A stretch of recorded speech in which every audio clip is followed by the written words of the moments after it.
This is problem 311 on page 101. The tailgate of a car is supported by the hydraulic lift BC. If the lift exerts a 125-pound force directed along its center line on the ball and socket at B, determine the moment of the force about A.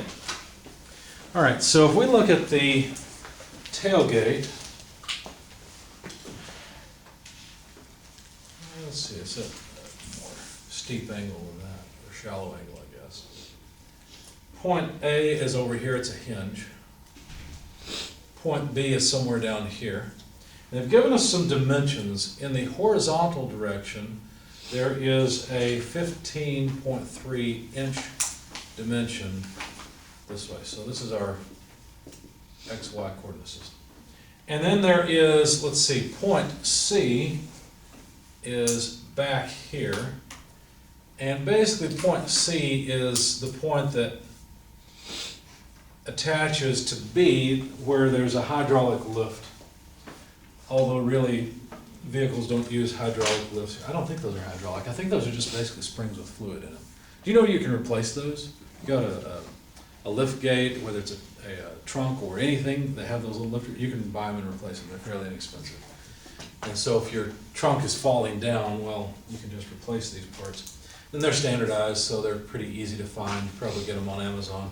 Anyway, 12 inches is the dimension from B back to C horizontally. And then there is a height difference. Let me move B over here. There's a height here of 2.33 inches. But then there's another height here of 12 inches. Professor, Sir? would you be able to, I'm having a bit of trouble understanding what the problem is asking for exactly. Would you be able to explain it another way? Sure. If we're pushing like this, how much are we twisting like this? Okay. Does that help? Yes. Because think about it. This could be broken up into two parts. This force, there is a projection of this force along this line, like that, and another one like that, right? Because the sum of this vector plus this vector, we break up that force, that 125-pound force, into components. This piece doesn't help us lift the gate. Yeah. Only this piece, which actually is down here at B, helps lift the gate. In fact, you can see the triangle and how I've broken it up, but you know you can just move vectors and they are the same thing. So maybe something like that would help you see it, right? Only this component helps to raise the gate for us. Okay. Okay? This other one just tries to pull the gate off the pin, off its hinge. Okay? So how will we calculate the moment of a force about a point? Well, the moment equation in general is R cross F. We need the cross product of the vector R with the vector F. If I set up an XY coordinate system like this, could I figure out exactly how the real vector F, the force, that 125-pound force, could I figure out exactly what its components are in the horizontal and vertical directions? Sure. Now you tell me, will it have a positive or negative X component? Positive. How about Y? Negative. Good, because you notice it's going downhill, right? So it's going to have a positive X component, negative Y component. So I should be able to write the force vector F in terms of components in the X and Y direction. Now how would I do that? Well, here's what I would do. I know its magnitude is 125 pounds, okay? More generally, let me write it this way, the way your book would write it. I need the magnitude of the force vector F, well that's just 125 pounds, multiplied by the unit vector to B from C, or from C to B, okay? In other words, I need a vector that points in this direction, points downhill like that. How can I come up with that vector? Well, it's pretty easy to see that this pointer, if you will, just the line itself looks like this. 15.3I, right, minus 2.33J, and both of those are inches. Now that's something to do with the direction, but it's not the unit vector. It's just from here to here. Now, that's in inches. I don't want inches, I want pounds. So I'd better somehow get rid of the inches. I need the unit vector. How do I do that? Just divide by the magnitude of the vector. See that? And that magnitude of the position vector will normalize it, so to speak. This will make this into the unit vector. What was it? B from C. Okay. Now this vector, this position vector, points in the same direction as the force vector F, because the force vector F is directed along that line because it's a hydraulic cylinder. Okay. So give me a hand if you would, grab your calculators, and let's calculate the components, the x and y components, or the I and j components of this unit vector. So you're going to take 15.3 squared plus 2.33 squared, square root, invert that, and multiply by 15.3. That's what we'll get for the I component. You'll do the same thing, multiply by 2.33, and that'll be the j component. Well, technically, it's negative 2.33.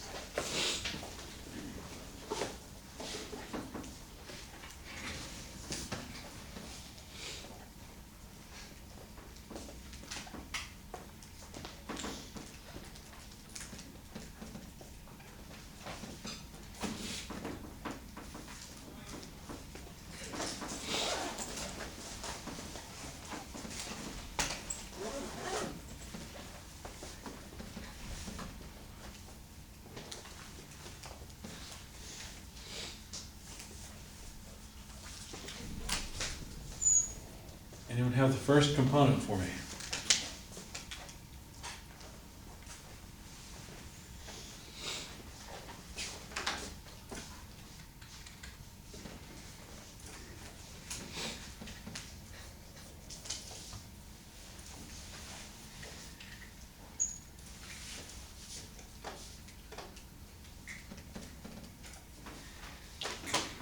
Is it 0.988 or 89? 0.9886 is what I got. Oh yeah, 86. Yeah, I rounded up a little bit further.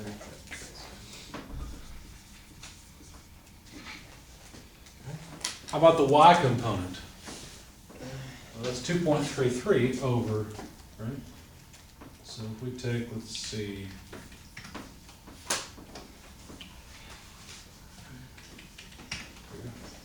should be 0.1506.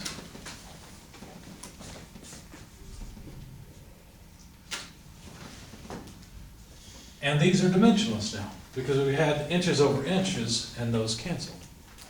Okay? All I've done is this. That's all I did. 2.33 over the square root. That's it. Okay? So now we've got the unit vector, so we can take 125 pounds multiplied by 0.9886I minus 0.1506J, and that'll give me my force vector. Now, a lot of students look at this and they say, boy, this doesn't make any sense, because we've talked about multiplying vectors before, and we saw that there's cross products and there's dot products. And now what you're about to do is just distribute that 125 pounds throughout. How come you can do that? Because this is a scalar. I'm not multiplying a vector by a vector, I'm multiplying a scalar, which is just a number, by a vector, and so it just distributes throughout, okay? So when I multiply that 0.1506 by 125, bless you, the second component comes out to 18.8 roughly, not 1.8, 18.8 in the J, well, negative J direction, pounds, and the first component, 125 times 0.9886, is 123.6 pounds.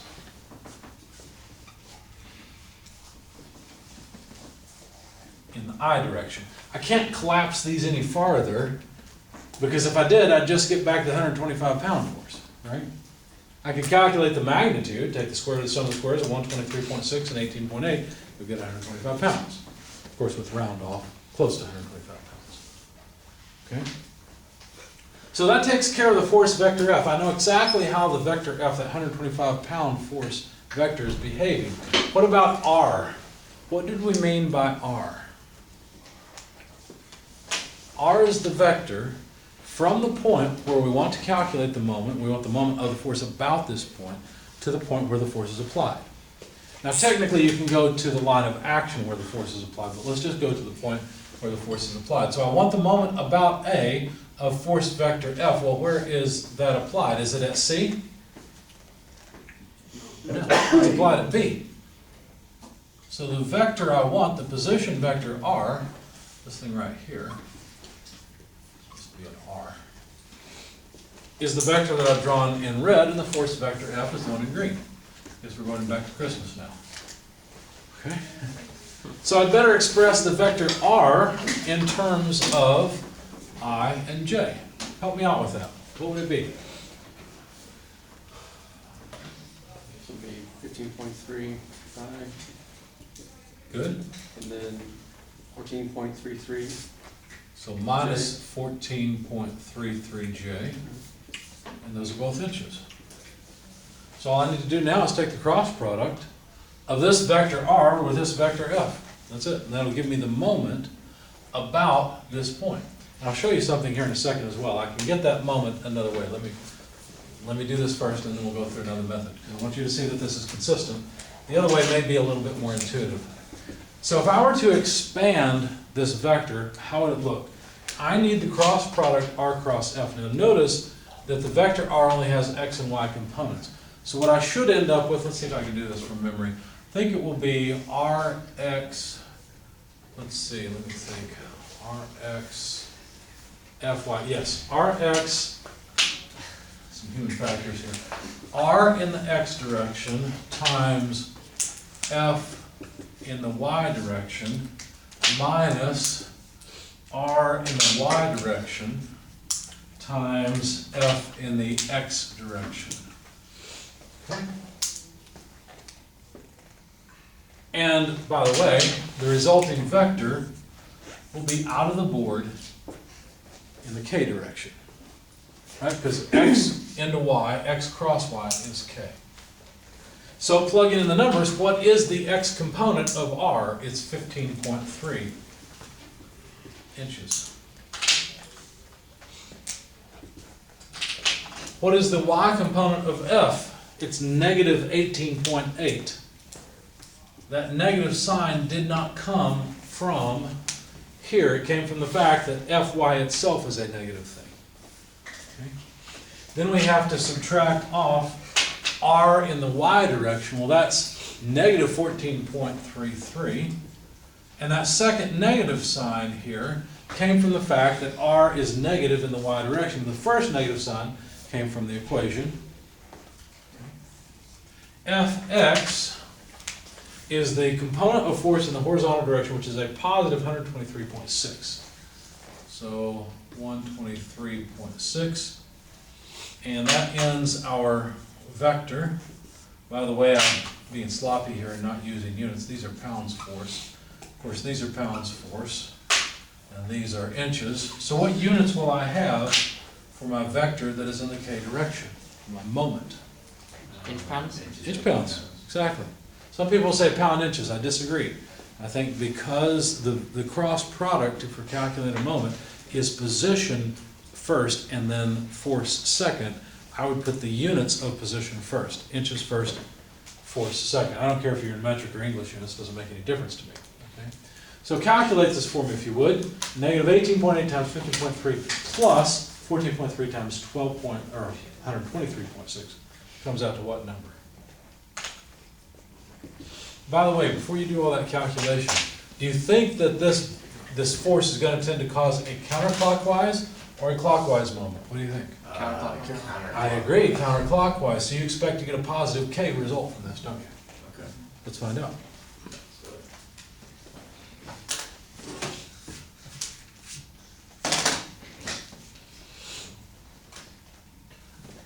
Where did you get the 14.33? I think I missed that in the. Yeah, where'd you get Oh. that? So. The two distance. Oh, those two. I had to get that. That makes sense.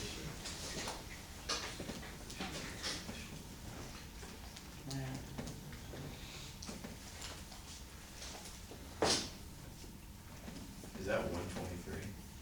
Yep, 123.6. That's right, that's right.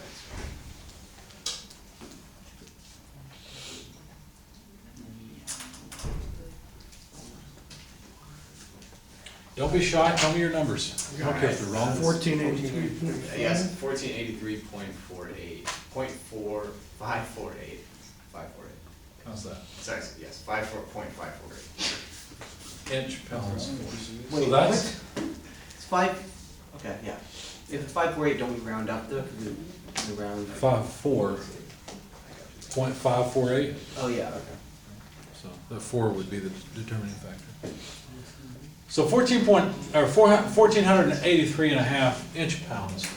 Well, there's a more intuitive explanation here, or a more intuitive thought. Couldn't we have taken just this component and this distance and calculated the moment? Because look, they're at right angles to one another, right? Sorry, which moment and which, what did you say? Yeah, so couldn't we just take this component Yeah. that's at a right angle to the distance? Would that be a moment? Because the component parallel is not gonna cause any moment, right? It's kinda like saying if there's something that can rotate about a point, if I simply apply a force directly along that hinge, I'm not gonna cause it to rotate. I gotta put a force at an angle to that, right? And so the only one that does anything is this one. How could I figure out its magnitude? I may be sorry I thought of this. R squared. Well, the problem is that I think I'm gonna need this angle and that angle.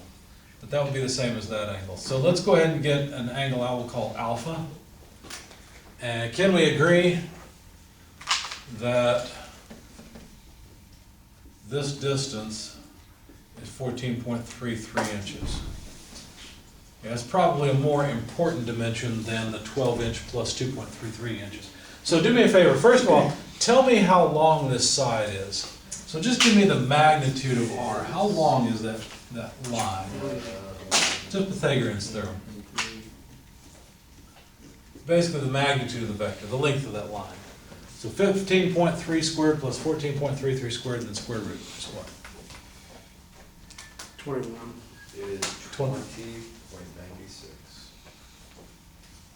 Okay, either one, I don't care. So what about alpha? Can you tell me what alpha is equal to? Well, if you take 14.33 over 15.3 and then take the inverse tangent, that'll give you alpha. So tell me what alpha is. Make sure your calculator's in degrees also so we can all understand it. Radians, I don't think any of us speak radians yet, even me.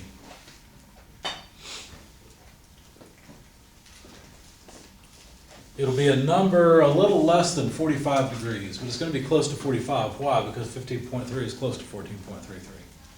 So expect a number close to 45 degrees, but a little less. Said it's 15.3 over 14. No, 14.33 over 15.3. Otherwise, you've got an angle above 45 degrees. 43.12. Sounds reasonable. 43.12 degrees. Okay. Anybody agree with that? I think that's right. Sounds good to me.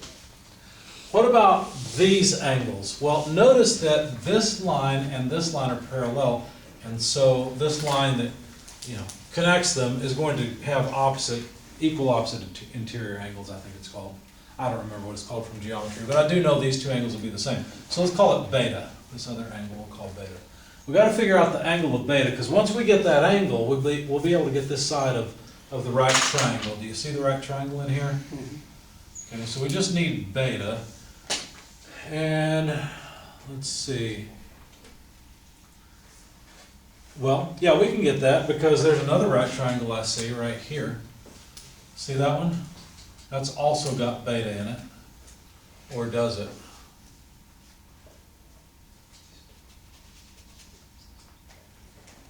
I think it has. Yeah, because we used the, 2.33 and then the 15.3, Yeah, Yeah, I'm just come up not with that. convinced. other side. Let me think for a second.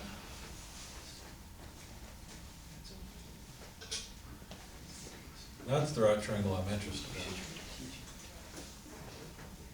Yeah, I don't think that other one is correct. I don't think that would be a similar triangle. And yet, I'm tempted to say it would be. You know what we could do? We could just draw this in SolidWorks and let SolidWorks tell us the angle if we wanted to. Forget the geometry. Let's just do that real quick. Why not use the tools we have? I think those are the same angles. We'll find out. We'll let SolidWorks tell us. Should be easy enough. For anyone watching on the video, I apologize for this section. If I turn the camera towards the screen, you probably wouldn't be able to see much. All we're gonna do is draw this in SolidWorks with these dimensions, and then measure the angles and be done with it. But we will check and see if this other triangle identified is a similar triangle to this one. I think they will be, but I'm not certain. We'll find out in a minute. All right, so let's make a new part. We'll only need a sketch.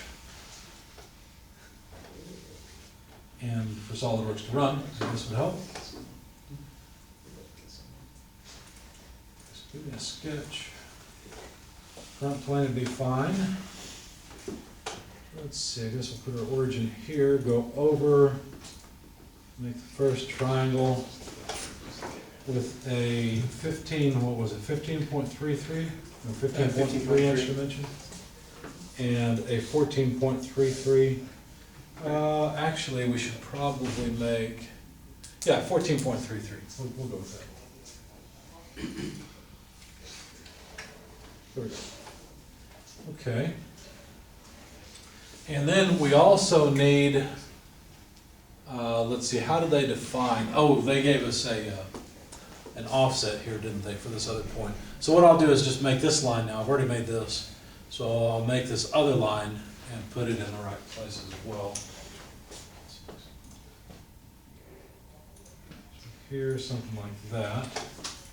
And then there is a vertical distance of 2.33 inches and a horizontal distance, what was that number again, 12 inches? Okay. So now we can measure the angle beta directly. It's just from here to here. 32.14 degrees. Because what I've just done is I've drawn this line and that line. So I took the angle between them, which I know is beta. Now, but I was curious, I want to know if this interior angle is also beta for this triangle. So let's see, the line we have right now is this one. I can make a line parallel or perpendicular to this line down to point C and do the same thing over here. So let's see, to finish off one triangle is as simple as doing this. So that's that lower triangle. And then the other triangle is, I think this one. They're different sizes, but the question is, are they similar triangles? Supposed to be perpendicular. So basically the question is this angle the same? And I think the answer now is no. Yep, it's not the same. So I was wrong in thinking that this triangle would be useful to us. It's not. That other triangle is. So now the angle beta we've got, so why continue, why belabor the point? 32.14 degrees is beta. What's this angle in here? Of course, that's from SolidWorks. So now that we've got that angle, let's see, what I'd like to do is get just this component. So how will we do that? Well, we know that the magnitude is 125 pounds. You can say, yeah, but I thought you were dealing in inches. I am. But this line of action is the line of action of the force, right? The geometry dictates that the direction of the force be in this direction. There's always a relationship between the direction of the force and the geometry that's given in the problem. You've got to be able to recognize that. So 125 pounds, if I want only this component of it, is that the sine or the cosine side? That's a sign. That's the sine side, right? Because beta's shining on it, so to speak. So you need to take sine of 32.14 degrees and multiply it by 125 pounds. Sure. So you're doing beta of the green triangle, correct? Correct, right here. But that would be if you do it of the green It's the triangle, same. wouldn't it be the smaller angle? It's Is it a more acute angle than instead of the 32? I'm just looking at, What I'm doing, I'm actually getting beta from here in SolidWorks. Let me draw these two lines and you'll see okay. that it's the same thing. okay, Okay. I'm with you now. So if I draw a line here, here, then of course these two have to be parallel. Right, and these two have to be perpendicular. And so now the angle here is also 32.14 degrees. Does that make sense? It does, yes. Good question. Go ahead. I might be completely wrong here, but would beta also share an angle with the AB and, With the bigger triangle, yeah, I don't think so, because beta is defined, I don't think beta shares an angle with a larger triangle simply because beta is defined based on CB. okay. Without CB, we would know it, right? And the triangle A, whatever to be, that triangle is unrelated to direction CB. Yeah. Okay, so, never mind. It's a good thought, but yeah, I don't think it relates. Anything else? Okay, so somebody tell me the magnitude of this component of the force. 66.499. So 0.5 pounds. Here's what's interesting. Multiply 66.5 pounds by 20.96 inches, and I bet you'll get that torque. If we've done everything correctly. So 20.96 times 66.5, It's about 100 off. 100 off? Yeah. I would think it would be closer than that. Did I draw something incorrectly? We've got three significant figures, so I think we should be okay. You should get exactly the same thing, because the moment of the force, let's double check something.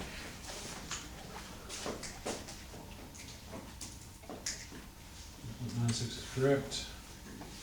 If we were to make a triangle that is similar, in other words, sides parallel to the other triangle in SolidWorks, all I've done is made a triangle that is, I just pulled out that triangle. Now I can make this a proper force triangle. And instead of using 9.68 inches, which is just the default I came up with, I'm going to make it 12.5 inches to indicate 125 pounds. That way the size is not vastly different. Then I'll just measure the length of this side. So the correct value is 78.5 pounds. So 66.5 is wrong. It should be 78.5. Wait a second, unless I did something wrong in my, no, that's fine. So try sine of 32.14 degrees times 125 pounds. Are you sure you get 66, or is it 70? Yeah, 125 times sine of 32.14 is 66.5. What did I do wrong?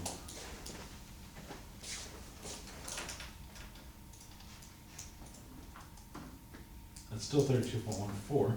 Oh, yeah, I messed up, didn't I? I should not have put that there. The hypotenuse is over here. It's my fault. Try again. Yeah, 66.5, there we go. I'm not sure why we're 100 off. We should get the exact same thing. Let me check some numbers here quickly. Excuse me.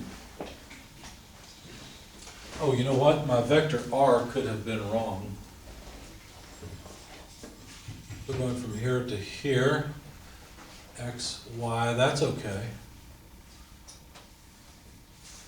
And vector F, maybe we made a mistake there, let's double check that.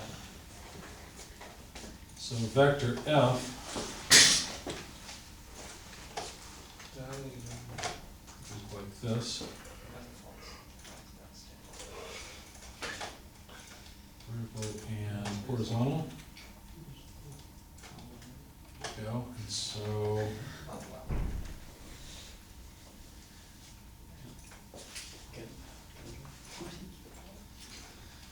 let's see.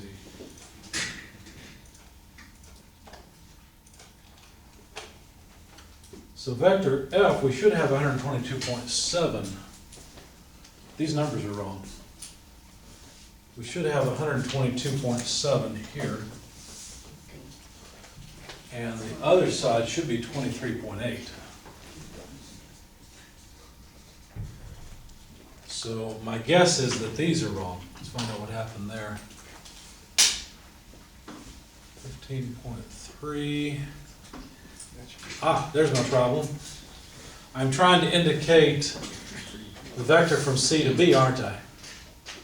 Right, I'm trying to get that line of action, yet I use this dimension. What should I have used instead of 15.3? 12 inches? I should have used 12. Get you. And I should have used 12 there also.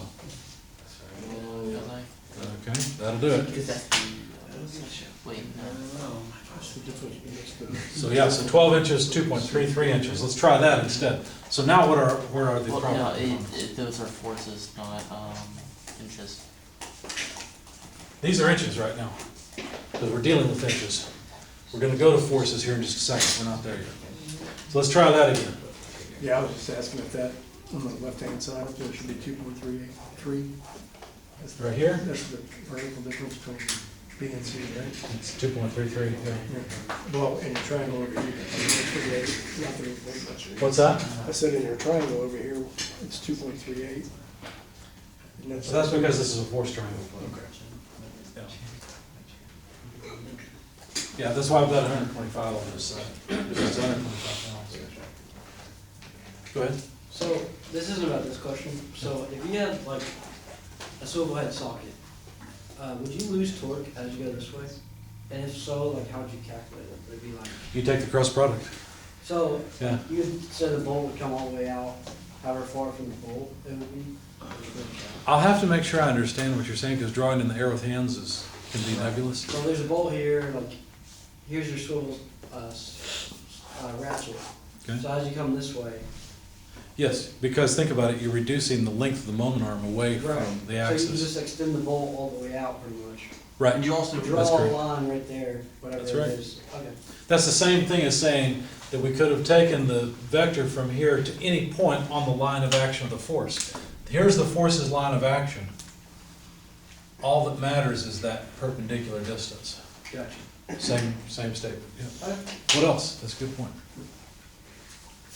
You're saying it would matter, the, Yeah, because you're moving your point of application of force closer to the line of axis of the rotation. In fact, one of the things we'll end up doing is calculating the moment of the force about a line rather than about a point, Mm-hmm. for that very reason. All right, so let's try this again. Anybody have numbers for me for the components?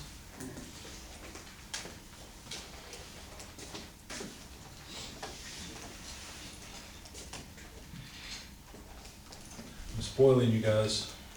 I don't normally do this. I wait until students give me an answer. let's see.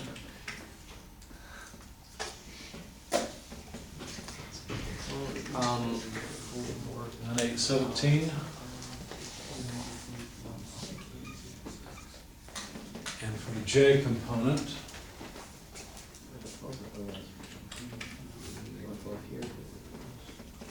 what is that, 2.33? 1906.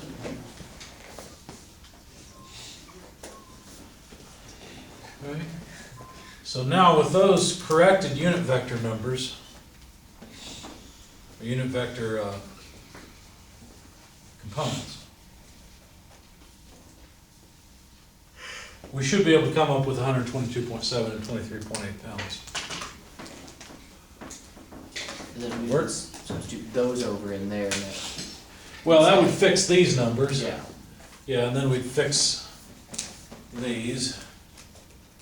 122.7 and 23.8, which would give us a different torque. And we changed the 15 to 12, right? Not this. Because that Hey, that goes from here to here. Different, it's different. Now it should be close, no matter which way you do it. So this is not 78.5, this is, like you said, 66.5.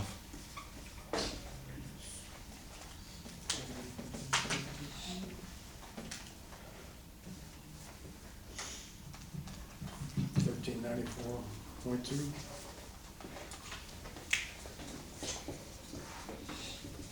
What do we get when we simply multiply 20.96 by 66.5?